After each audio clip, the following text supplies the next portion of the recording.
The spotlight burned into my skin as I stood frozen on the stage, staring at hundreds of shocked faces. My father's jaw had dropped. His composure, something I'd never seen him lose in my 32 years, completely shattered. My brother Michael's face had turned an alarming shade of red. And there I was, Ellen Martin, the unambitious middle child, holding the most prestigious award in Chicago's real estate industry. "This is Ellen Martin," Rachel's voice echoed through the stunned ballroom. "And if you haven't heard of her yet, trust me, you will." 3 minutes earlier, I'd been sitting anonymously at a back table. Now, my carefully constructed double life lay exposed before the entire industry elite, including my family, who had never believed I had it in me. The microphone waited. My moment of truth had arrived. Flashback. The family dinner. "You've always been so unambitious, Ellen." My father's voice cut through the ambient noise of Chicago's most exclusive restaurant.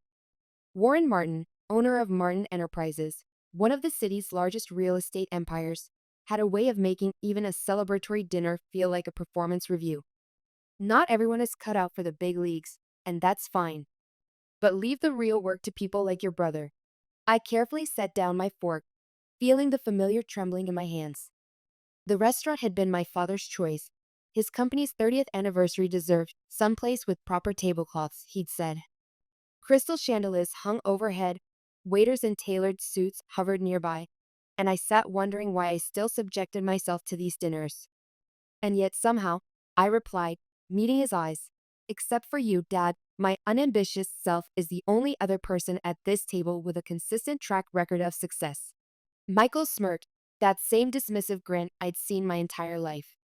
He was 41, 9 years my senior, and had been groomed since childhood to take over the business.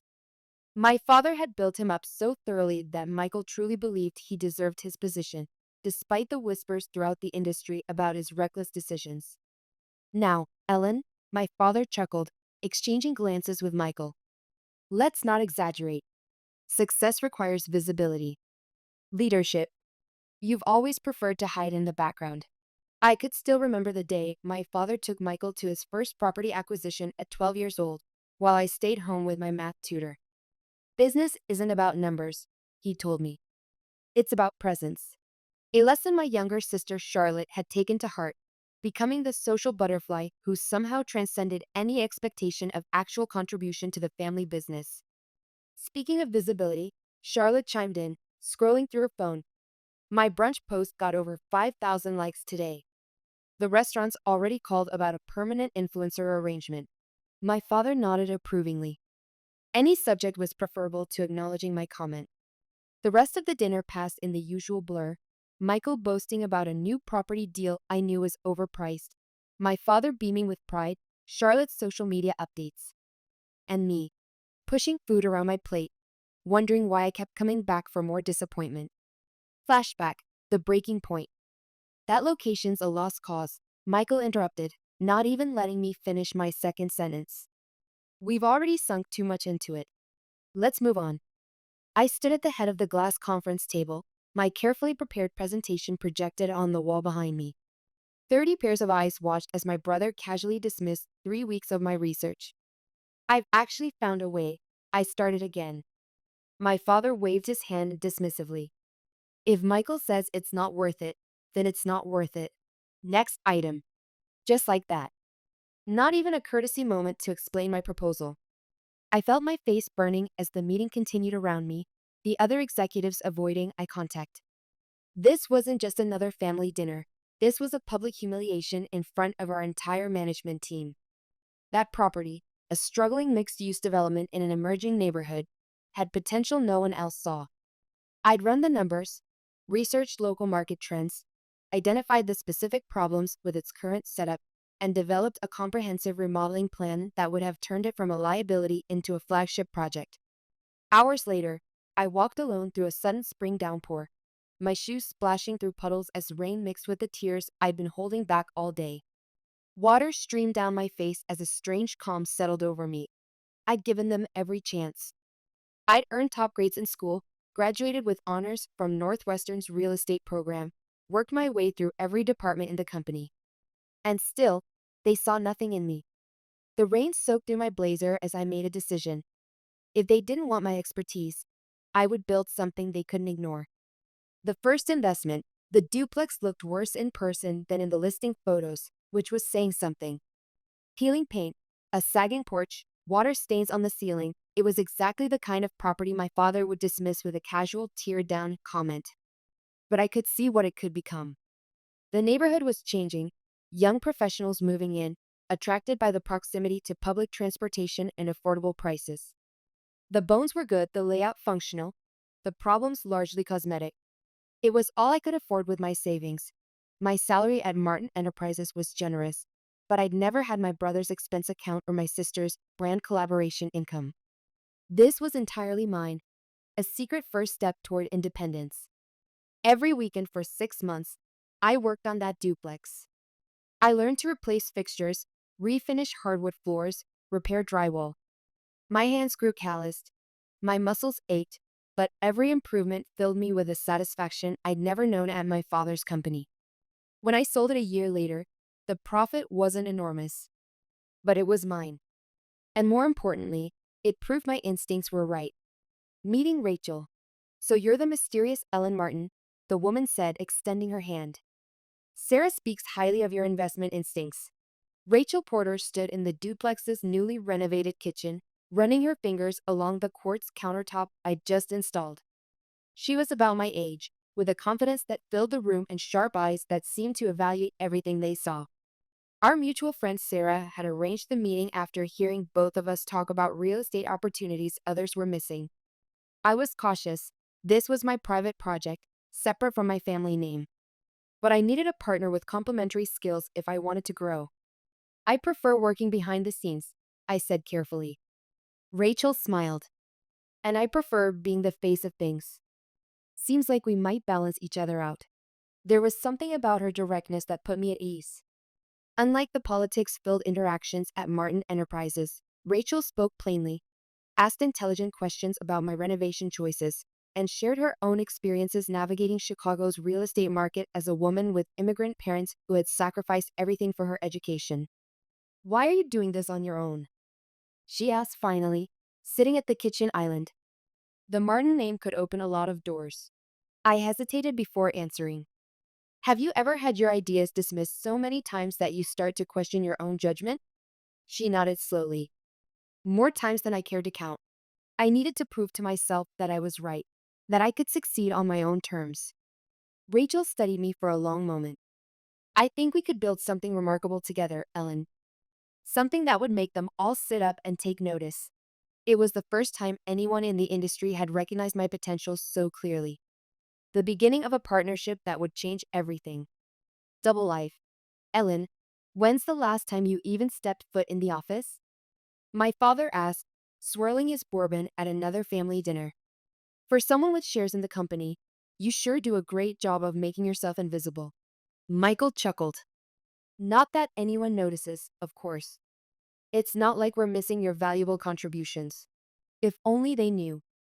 That morning, I'd finalized the acquisition of our seventh property, a commercial space in an up-and-coming neighborhood that Martin Enterprises had passed on twice. Porter Real Estate had grown steadily over the past 2 years, with Rachel as the public face and me as the strategic mind behind every deal. "I've been busy," I said simply, taking a sip of water. "With what?" Michael snorted. "Your mysterious personal life? You don't even post on social media.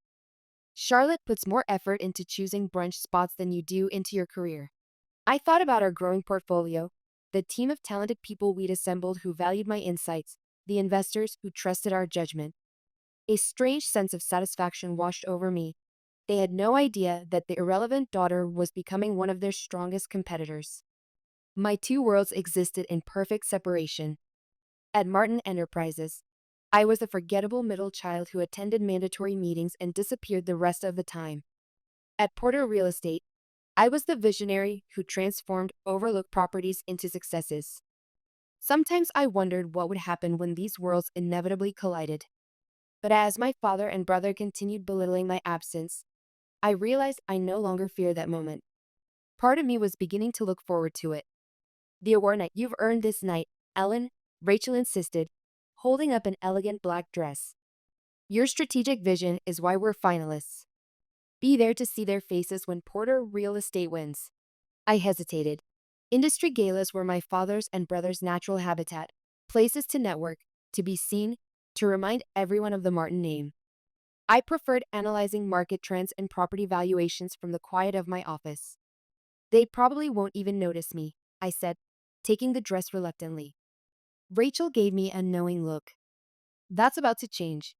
The ballroom was everything I expected, opulent, crowded with the city's real estate elite, filled with the buzz of deals and gossip. I spotted my father and Michael immediately, holding court at a prime table near the stage, Charlotte beside them scrolling through her phone. Well, Michael said as I approached their table. Look who decided to show up. You know, Ellen, these events are for people who actually contribute to the industry. Be nice, my father muttered, barely glancing my way. Just try not to embarrass us. I swallowed my response and retreated to a table near the back where Rachel waited with our team. Throughout the evening, I watched my father's expression darken as award after award went to other companies. Martin Enterprises, once the undisputed leader in Chicago real estate, hadn't innovated in years.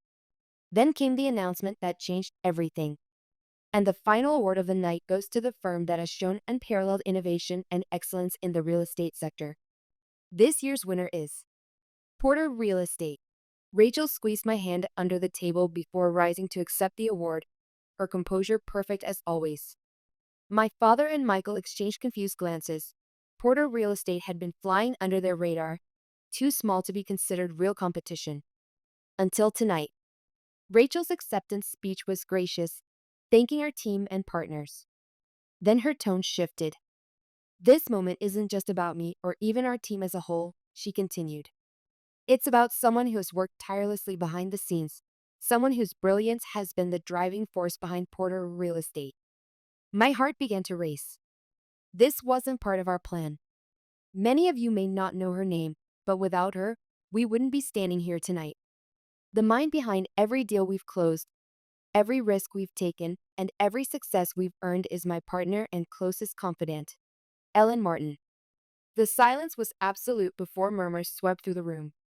Heads turned in my direction. My father's face froze in shock, Michael's mouth hanging open. Rachel extended her hand toward me. Ellen, come join me. This moment is yours as much as it is mine. My legs felt impossibly heavy as I stood.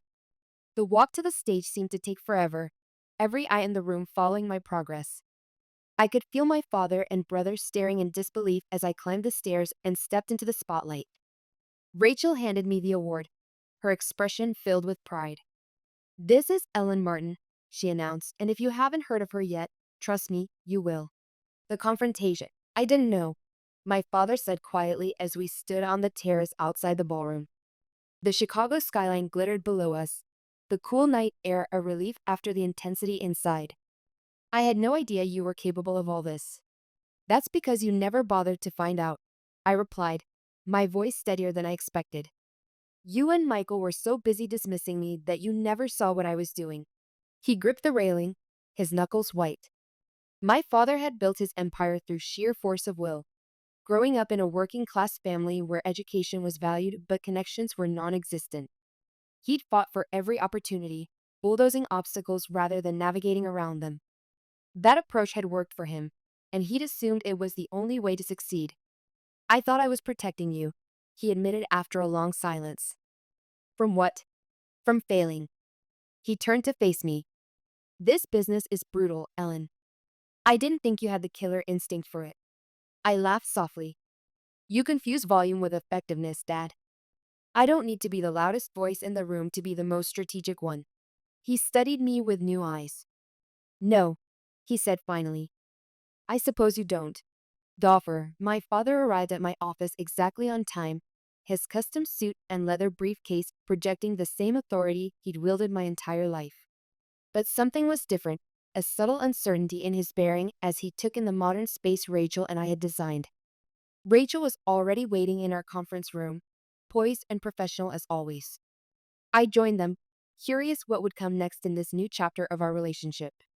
Ellen, Rachel, he began, sliding a folder across the table.